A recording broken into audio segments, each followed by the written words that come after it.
जय हिंद दोस्तों, मैं हूं आपका दोस्त केबी और डेली करंट अफेयर्स के एक नए वीडियो में आप सभी का स्वागत है। तो आज के इस वीडियो में हम 28 दिसंबर 2020 से जो भी महत्वपूर्ण प्रश्न आपकी परीक्षाओं में पूछे जा सकते हैं उन सभी प्रश्नों को डिस्कस करेंगे। तो आइए इस वीडियो की शुरुआत करते हैं। पहला प्रश्न है, दिसंबर 2020 में जारी रिपोर्ट के अनुसार किस वर्ष तक चीन विश्व की सबसे बड़ी अर्थव्यवस्था बन जाएगा? तो चीन 2028 तक विश्व की सबसे बड़ी अर्थव्यवस्था बन जाएगा। तो इस प्रश्न का ऑप्शन बी करेक्ट होगा। अब यहां पर आपको ध्यान रखना है कि यूके की एक संस्था है जिसका नाम है centre for economics and business research और इसी के द्वारा रिपोर्ट जारी की गई। अब रिपोर्ट के कई सारे महत्वपूर्ण बिंदु हैं, जैसे कि आपको यह ध्यान रखना है कि 2028 तक नॉमिनल जीडीपी के मामले में अमेरिका को पीछे छोड़ करके चीन दुनिया की सबसे बड़ी इकोनॉमी बन जाएगी। वैसे अगर हम लोग पीपीपी टर्म में बात करते हैं तो यहाँ पर चीन वर्तमान में दुनिया की सबसे बड़ी अर्थव्यवस्था है। और अब रिपोर्ट में यह बताया गया है कि 2028 तक चीन अमेरिका को पीछे छोड़ करके दुनिया की सबसे बड़ी अर्थव्यवस्था बन जाएगा। इसके अलावा रिपोर्ट में यह बताया गया है कि भारत 2025 तक यूके को पीछे छोड़ के और 2030 तक जापान और जर्मनी को पीछे छोड़ करके विश्व की तीसरी सबसे बड़ी इकोनॉमी बन जाएगी। तो ये सारी चीज़ें रिपोर्ट में बताई गई हैं। वैसे अगर हम लोग इंटरनेशनल मॉनेटरी फंड की रिपोर्ट की माने जो कि 2020 के लिए है, तो इसके अनुसार सबसे बड़ी अर्थव्यवस्था है यूनाइटेड स्टेट की यानी कि अमेरिका की, दूसरे स्थान पे है चीन, तीसरे स्थान पे है जापान, चौथे पे है जर्मनी और पांचवें पे है यूके। आपको ध्यान रखना है कि 2019 में हमारा देश आ गया था पांचवें स्थान पे, लेकिन कोविड-19 के कारण और हमारे जीडीपी में गिरावट के कारण भारत एक बार फिर से आ चुका है छठे स्थान पर। तो ये सारे पॉइंट आपको इस प्रश्न से ध्यान रखने हैं।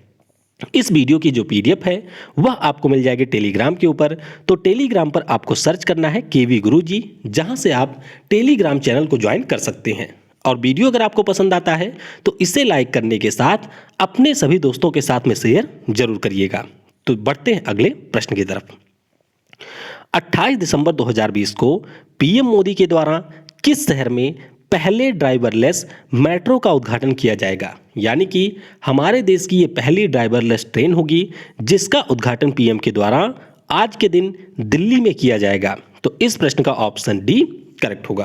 तो ध्यान रखना है कि पीएम मोदी के द्वारा दिल्ली मेट्रो की जो 37 किलोमीटर लंबी मैजेंटा लाइन है उसके ऊपर इस मेट्रो का उद्घाटन किया जाएगा। और अगर हम लोग ड्राइवरलेस ट्रेन की बात करते हैं तो इसका परीक्षण दिल्ली मेट्रो रेल कारपोरेशन के द्वारा सितंबर 2017 से ही किया जा रहा है और फाइनली अब जाकर के हमारे देश में पहली ड्राइवरलेस मेट्रो चलने लगेगी। तो और आपको ध्यान रखना है कि अगर दुनिया की पहली ड्राइवरलेस मेट्रो ट्रेन की बात की जाए या फिर ट्रेन की बात की जाए तो वह जापान के कोबे शहर में संचालित हुई थी। तो ये पॉइंट भी आप यहां से याद रखेंगे। अगला प्रश्न है, आईसीसी के द्वारा घोषित पुरुष T20 टीम ऑफ डिकेड के कप्तान कौन घोषित किए गए? तो इसके कप्तान बनाए गए हैं महेंद्र सिंह धोनी। तो इस प्रश्न का ऑप्शन ए करेक्ट होगा। अब ये होता क्या है? तो यहाँ पर जो क्रिकेट के लिए सबसे बड़ी संस्था है जिसका नाम है आईसीसी, तो उसके द्वारा पिछले 10 वर्षों में जिन खिलाड़ियों का सर्वश्रेष्ठ प्रदर्शन रहा है उसी के आधार पर विभिन्न प्रकार के टीम घोषित की जाती है। तो यहाँ पर टेस्ट के लिए, वनडे के लिए और T20 के लिए टीम की घोषणा की गई है, पुरुषों और महिलाओं दोनों के लिए। तो पुरुष कैटेगरी में जो T20 की टीम है उसके कप्तान है महेंद्र सिंह धोनी। और यहाँ पर जो पुरुष ओडीआई मैचों के लिए टीम ऑफ डिकेड है उसके भी कप्तान बनाए गए हैं महेंद्र सिंह धोनी। तो ये आप ध्यान रखेंगे। वैसे अगर हम लोग बात करते हैं वर्तमान भारतीय कप्तान विराट कोहली की, तो आईसीसी जो टेस्ट टीम घोषित की गई है यहाँ पर उसके कप्तान है विराट कोहली। तो आपको यहाँ पर 2 पॉइंट ध्यान रखने हैं। परीक्षा में अगर पूछा जाता है कि पुरुष T20 टीम ऑफ डिकेड के कप्तान कौन थे, तो आपका उत्तर होगा महेंद्र सिंह धोनी। पुरुष ओडीआई टीम ऑफ डिकेड के कप्तान कौन थे, तो आपका उत्तर होगा महेंद्र सिंह धोनी। और अगर आपसे पूछा जाए कि ICC test team of the decade के कप्तान कौन है, तो आपका उत्तर होगा विराट कोहली। बाकी अगर हम आईसीसी की बात करते हैं तो इसका मुख्यालय आपको मिल जाएगा दुबई में और इसके अध्यक्ष अभी नए बने हैं न्यूजीलैंड के ग्रेग बार्कले। वैसे सीईओ इसके हैं मनु साहनी जो कि हैं भारत के। अब यहाँ पर एक बार मैं आपको सभी टीम दिखा देता हूँ। ये आप देख सकते हैं men's T20 team of the decade है, जिसके कप्तान बनाए गए हैं महेंद्र सिंह धोनी। इसमें विराट कोहली भी शामिल हैं। इसके अलावा अगर हम लोग men's ODI team of the decade की बात करते हैं तो यहाँ पर आप देख सकते हैं कि इसके भी कप्तान बनाए गए हैं महेंद्र सिंह धोनी और इसमें भी विराट कोहली शामिल हैं। फिर बात करते हैं men's test team of the decade की, तो इसमें जो हमारे कप्तान हैं वह हैं विराट कोहली। कौन? विराट कोहली इसमें कप्तान बनाए गए हैं। और आपको ध्यान रखना है कि यहाँ पर जो तीनों टीम घोषित की गई है, तीनों टीम में ही विराट कोहली शामिल हैं। तो ये प्रश्न भी आप याद रखेंगे। अगला प्रश्न है, पीएम नरेंद्र मोदी ने किस राज्य में ईस्टर्न डेडिकेटेड फ्रेट कॉरिडोर के new Bhojpur new Khurja section का उद्घाटन किया है? तो इसका उद्घाटन किया गया उत्तर प्रदेश राज्य में, यानी कि इस प्रश्न का ऑप्शन सी करेक्ट होगा। तो सबसे पहले मैं आपको दिखाता हूं कि ये हमारा ईस्टर्न फ्रेट कॉरिडोर है क्या। तो यहाँ पर आप देख सकते हैं पंजाब के लुधियाना से ये शुरू होती है और जाती है दंकुनी पश्चिम बंगाल तक। तो यह एक प्रकार की हमारी रेलवे लाइन है जिसके ऊपर विशेष तौर पर हमारी जो मालगाड़ियाँ होती हैं वह संचालित होती हैं। तो यहाँ पर आप देख सकते हैं यह है वेस्टर्न फ्रेट कॉरिडोर जो कि गुजरात के सूरत से होते हुए यहाँ पर आकर के मिलता है, और इसी प्रकार से है ईस्टर्न फ्रेट कॉरिडोर। तो इनके बारे में आपको ध्यान रखना है। अब बात करते हैं यहाँ पर new Bhojpur new Khurja section की। तो याद रखिएगा यह 351 किलोमीटर लंबा है और कानपुर देहात से दिल्ली की कनेक्टिविटी को ये बेहतर बनाएगा। इसके अलावा पीएम मोदी के द्वारा ईडीएफसी यानी कि ईस्टर्न डेडिकेटेड फ्रेट कॉरिडोर के ऑपरेशन कंट्रोल सेंटर का भी उद्घाटन किया गया और इसका उद्घाटन भी इनके द्वारा प्रयागराज में किया गया है। तो दोनों पॉइंट आपको ध्यान रखने हैं कि new Bhojpur new Khurja section का उद्घाटन किया पीएम ने और प्रयागराज में ईडीएफसी के ऑपरेशन कंट्रोल सेंटर का भी उद्घाटन किया गया है पीएम मोदी के द्वारा। अगला प्रश्न है, दिसंबर 2020 में किस शहर द्वारा आर्या राजेंद्रन को भारत की सबसे कम उम्र में मेयर के रूप में चुना गया? तो यहाँ पर चुना गया है तिरुवनंतपुरम के द्वारा। तो इस प्रश्न का ऑप्शन ए करेक्ट होगा। तो ये आपके लिए इंस्पायरेशन हो सकती हैं। Communist party of India Marxist जिसकी इस समय सरकार है केरल में, उसी पार्टी की हैं आर्या राजेंद्रन और मात्र 21 वर्ष की आयु में तिरुवनंतपुरम की मेयर के रूप में इनको चुना गया है। तो महत्वपूर्ण प्रश्न है, ध्यान रखिएगा भारत की सबसे कम उम्र की मेयर के रूप में आर्या राजेंद्रन तिरुवनंतपुरम से चुनी गई हैं। अगला प्रश्न है, दिसंबर 2020 में किस राज्य की कैबिनेट ने फ्रीडम ऑफ रिलीजन बिल 2020 को मंजूरी दी? तो अगर आपको याद हो कुछ समय पहले ही हम लोगों ने डिस्कस किया था कि जो उत्तर प्रदेश के राज्यपाल हैं उनके द्वारा एक ऑर्डिनेंस जारी किया गया था धर्मांतरण के विरोध में, यानी कि अगर कोई धर्मांतरण करवाता है जबरदस्ती तो उसके लिए सजा का प्रावधान किया गया था। कुछ इसी प्रकार का बिल अभी मध्य प्रदेश की कैबिनेट के द्वारा भी प्रस्तुत किया गया है। तो इस प्रश्न का ऑप्शन सी करेक्ट होगा। बिल का नाम है Madhya Pradesh freedom of religion bill 2020। तो कैबिनेट ने मंजूरी दी है, उसके बाद में ये जाएगा विधानसभा में, विधानसभा में पास होने के बाद में ये जाएगा राज्यपाल के पास में, और जब राज्यपाल के द्वारा इस पर संस्तुति दे दी जाएगी उसके बाद में यह एक कानून बन जाएगा। अब इसके प्रावधानों की बात करते हैं तो विधेयक में ये बताया गया है कि अगर कोई भी व्यक्ति जबरन किसी भी व्यक्ति का धर्मांतरण करवाता है, यानी कि एक धर्म से दूसरे धर्म में जबरन उसका धर्म परिवर्तन करवाता है, तो उस स्थिति में जो भी दोषी व्यक्ति होगा उसके ऊपर 50,000 तक का जुर्माना लगाया जा सकता है। इसके अलावा 2 से लेकर के 10 वर्षों की जेल की भी सजा उसको हो सकती है। ऐसा प्रावधान इस विधेयक में किया गया है। तो मध्य प्रदेश में ऑलरेडी एक विधेयक था जिसका नाम था रिलीजियस फ्रीडम एक्ट 1968 और अब इसी को रिप्लेस कर देगा ये नया वाला फ्रीडम ऑफ रिलीजन बिल 2020। तो महत्वपूर्ण प्रश्न है, इसके बारे में आप याद रखेंगे।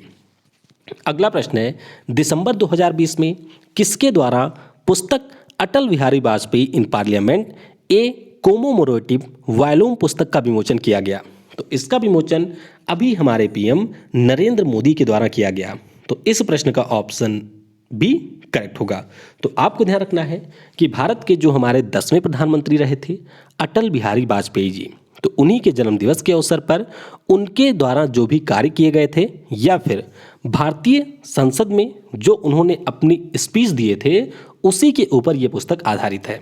तो आपको याद रखना है कि पीएम नरेंद्र मोदी के द्वारा उनके जन्मदिवस के अवसर पर यानी कि सुशासन दिवस के अवसर पर इस पुस्तक का विमोचन किया गया है। अगला प्रश्न है, वित्त मंत्रालय के ईज ऑफ डूइंग बिजनेस सुधारों को लागू करने वाला देश का पहला राज्य कौन था? तो पहला राज्य था यहाँ पर आंध्र प्रदेश। तो इस प्रश्न का ऑप्शन ए करेक्ट होगा। अब यह इस समय चर्चा में क्यों है? क्योंकि राजस्थान हमारे देश का छठा ऐसा राज्य बन गया है जिसके द्वारा वित्त मंत्रालय के ईज ऑफ डूइंग बिजनेस के जो रिफॉर्म थे उनको लागू कर दिया गया है। तो इस प्रश्न का ऑप्शन ए करेक्ट होगा। लेकिन आपको ध्यान रखना है कि छठा राज्य यहाँ पर बन गया है राजस्थान। इससे पहले आंध्र प्रदेश के अलावा कर्नाटक, मध्य प्रदेश, तमिलनाडु और तेलंगाना राज्यों के द्वारा जो यहाँ वित्त मंत्रालय के ईज ऑफ डूइंग बिजनेस के सुधार थे यानी कि व्यापार सुगमता के सुझाव थे उसको लागू किया गया था। और ईज ऑफ डूइंग बिजनेस नाम का एक इंडेक्स भी होता है जिसको जारी किया जाता है प्रत्येक वर्ष विश्व बैंक के द्वारा। और अभी विश्व बैंक के द्वारा यहाँ पर जो ease of doing business report थी 2020 के लिए उसको जारी किया गया, जिसमें न्यूजीलैंड देश रहा है पहले स्थान पर और हमारा देश भारत इसमें रहा है 63वें स्थान पर। तो ये आप यहाँ पर याद रखेंगे। अगला प्रश्न है, दिसंबर 2020 में 3D प्रिंटिंग के द्वारा भारत के पहले भवन का निर्माण करने वाली कंपनी कौन बनी? तो ये कंपनी बन गई है लार्सन एंड टुब्रो कंस्ट्रक्शन। तो इस प्रश्न का ऑप्शन बी करेक्ट होगा। तो संभवतः आपने 3D प्रिंटिंग के बारे में सुना होगा। तो यहाँ पर लार्सन एंड टुब्रो कंपनी की जो एक सहायक कंपनी है जिसका नाम है लार्सन एंड टुब्रो कंस्ट्रक्शन, उसके द्वारा ये घोषणा की गई कि हमने भारत के पहले 3D प्रिंटिंग बिल्डिंग को तैयार किया है। तो ये आप देख सकते हैं, ये है वह बिल्डिंग जिसका निर्माण अभी लार्सन एंड टुब्रो कंपनी के द्वारा किया गया है। अगर हम लोग बात करते हैं 3D प्रिंटिंग की तो इसके माध्यम से हम किसी भी भवन को या फिर किसी भी इस प्रकार की चीज़ों को प्रिंट कर सकते हैं 3D की संरचना में। और अगर इस टेक्नोलॉजी की बात करते हैं तो इसकी मदद से जो भी हमारे यहाँ पर भवन निर्माण की प्रक्रिया होगी वह बहुत ही ज़्यादा तेज हो जाती है और यहाँ पर जो भी चीज़ इस तरह से बन करके तैयार होती है उसकी बिल्ड क्वालिटी भी काफ़ी ज़्यादा बेहतर होती है। तो आपको ध्यान रखना है कि 3D प्रिंटिंग की शुरुआत कर दी है लार्सन एंड टुब्रो ने। अगला प्रश्न है, दिसंबर 2020 में किस टाइगर रिजर्व में हॉट एयर बलून सफारी की शुरुआत की गई? तो इसकी शुरुआत की गई है बांधवगढ़ टाइगर रिजर्व में, जो कि आपको मिल जाएगा मध्य प्रदेश राज्य में, यानी कि इस प्रश्न का ऑप्शन बी करेक्ट होगा। अब इसका मतलब है क्या? इसका मतलब यह है कि मान लीजिए आप चले गए बांधवगढ़ टाइगर रिजर्व में, तो कई बार आपने देखा होगा कि आप यहाँ पर जब जाते हैं तो वहाँ पर जीप या कार इस प्रकार की व्यवस्था होती है जिसमें बैठ करके आप पूरे टाइगर रिजर्व में घूम सकते हैं। तो अब ये जो हॉट एयर बलून सफारी है इसमें जो हमारा उड़ने वाला गुब्बारा होता है इसके नीचे आप बैठेंगे और उड़ करके पूरे टाइगर रिजर्व को घूमेंगे। तो इसकी शुरुआत कर दी है बांधवगढ़ टाइगर रिजर्व में और इस प्रकार से भारत का ये पहला टाइगर रिजर्व बन गया है जिसके द्वारा हॉट एयर बलून सफारी की शुरुआत की गई है। तो ये आपको ध्यान रखना है। अब बांधवगढ़ टाइगर रिजर्व की बात हुई है तो ये मध्य प्रदेश में मिलेगा। तो आइए मध्य प्रदेश के जो भी टाइगर रिजर्व हैं उनके बारे में एक बार यहाँ पर जान लेते हैं। तो सबसे पहले आपको ध्यान रखना है कि पन्ना टाइगर रिजर्व ये आपको मिलेगा मध्य प्रदेश में। उसके बाद में इससे थोड़ा सा आप ईस्ट में आएंगे तो यहाँ पर है संजय धुबरी टाइगर रिजर्व। उसके बाद में और इसके थोड़ा आप नीचे आएंगे तो यहाँ पर आपको मिलेगा बांधवगढ़ टाइगर रिजर्व। ये देख सकते हैं बांधवगढ़ टाइगर रिजर्व यहाँ पर है जहाँ पर हॉट एयर बलून सफारी की शुरुआत की गई है। इसके बाद में थोड़ा सा और नीचे आएंगे तो यहाँ पर मिलेगा कान्हा टाइगर रिजर्व। फिर आप थोड़ा सा और नीचे आएंगे तो यहाँ पर आपको मिलेगा इंदिरा प्रियदर्शनी पेंच टाइगर रिजर्व। फिर आप चलेंगे थोड़ा सा वेस्ट की तरफ तो यहाँ पर आपको मिलेगा सतपुरा टाइगर रिजर्व और एक टाइगर रिजर्व यहाँ पर प्रस्तावित है जिसका नाम है राता पानी टाइगर रिजर्व। तो आपको ध्यान रखना है कि अभी ये ऑफिशियल नहीं हुआ है। वैसे मध्य प्रदेश राज्य में कुल 6 टाइगर रिजर्व हैं जो कि हमारे देश के किसी भी राज्य के सर्वाधिक टाइगर रिजर्व है। तो ध्यान रखिएगा यहाँ पर बांधवगढ़ टाइगर रिजर्व के द्वारा हॉट एयर बलून सफारी की शुरुआत की गई है। तो चलते चलते आइए कुछ अन्य चीज़ों के बारे में जान लेते हैं। इसरो के द्वारा अभी कहा गया है, यानी कि इसरो के जो हमारे प्रमुख हैं के सिवन जी, उनके द्वारा ये कहा गया है कि इसरो अपने गगनयान मिशन के लिए ग्रीन प्रोपल्सन के विकास की शुरुआत कर दी है। यानी कि ग्रीन प्रोपल्सन का डेवलपमेंट इसरो के द्वारा यहाँ पर किया जा रहा है। अब ये होता क्या है, तो बस इसके बारे में इतना ध्यान रखिएगा कि जब भी हम कोई मिशन लॉन्च करते हैं तो उसमें ज़रूरत होती है रॉकेट की, और रॉकेट जो हमारा होता है ये डिफरेंट प्रोपल्सन में संचालित होता है। यानी कि आप कह सकते हैं कि जो इसमें ईंधन या प्रोपल्सन की अन्य गतिविधियां होती हैं उनके लिए अब ग्रीन प्रोपल्सन का विकास किया जा रहा है इसरो के द्वारा। सुरेश चंद्र महापात्रा उड़ीसा राज्य के नए मुख्य सचिव के रूप में अभिनियुक्त किए गए हैं। इंग्लैंड के पूर्व क्रिकेट खिलाड़ी थे जिनका नाम था जॉन एड्रिक, इनका अभिनिधन हुआ है। और आयकर विभाग के द्वारा ITR फाइलिंग को बेहतर बनाने के लिए, यानी कि इनकम टैक्स रिटर्न को बेहतर बनाने के लिए झटपट प्रोसेसिंग नामक पहल की शुरुआत की गई है। तो ये सारी चीज़ें भी आपकी परीक्षा में पूछी जा सकती हैं, बहुत ज़्यादा महत्वपूर्ण नहीं है, फिर भी ये आपकी परीक्षा में पूछी जा सकती हैं। और आज जो हमारे 2 वीडियो होंगे उनके पहले वीडियो में हम लोग आगामी खेलों के आयोजन के बारे में जानेंगे, यानी कि टॉपिक वाइज करंट अफेयर्स की ये 12वीं वीडियो होगी। और उसके बाद में जो 13वीं वीडियो होगी उससे हम लोग राज्य स्पेशल सीरीज की शुरुआत करेंगे। और ध्यान रखिएगा ये जो हमारे वीडियो होंगे वो आपके सभी प्रकार के एग्जाम के लिए काफ़ी ज़्यादा महत्वपूर्ण होंगे। और मेरी कोशिश ये रहेगी कि एक वीडियो में 4 से 5 राज्यों को कवर किया जाए। तो सबसे पहले जो हमारे सबसे ज़्यादा महत्वपूर्ण राज्य हैं, यानी कि जिनसे सबसे ज़्यादा करंट अफेयर्स हैं, उनको हम लोग डिस्कस करेंगे। और बाद में जो हमारे बचे हुए राज्य हैं उनको हम लोग कंपाइल करके एक वीडियो में डिस्कस कर लेंगे। कल मैंने आपसे पूछा था कि फिट इंडिया मूवमेंट के लिए किसे ब्रांड एम्बेसडर बनाया गया है, तो यहाँ पर बनाया गया है कुलदीप हांडू को। और काफ़ी सारे लोगों के द्वारा इस प्रश्न का सही उत्तर दिया गया था। तो ध्यान रखिएगा ये आपकी परीक्षा के लिए भी काफ़ी ज़्यादा महत्वपूर्ण प्रश्न है। आज की वीडियो से आपके लिए प्रश्न है, भारत में सबसे लंबा राष्ट्रीय राजमार्ग कौन सा है? यानी कि हम बात कर रहे हैं नेशनल हाईवे की। तो नीचे कमेंट में आपको बताना है कि भारत का सबसे लंबा राष्ट्रीय राजमार्ग कौन सा है। तो इस वीडियो में फिलहाल के लिए इतना ही। वीडियो को समय देने के लिए आप सभी को धन्यवाद। Thanks for watching. जय हिंद, जय भारत। और सबसे जरूरी, पढ़ेगा भारत तो बढ़ेगा भारत।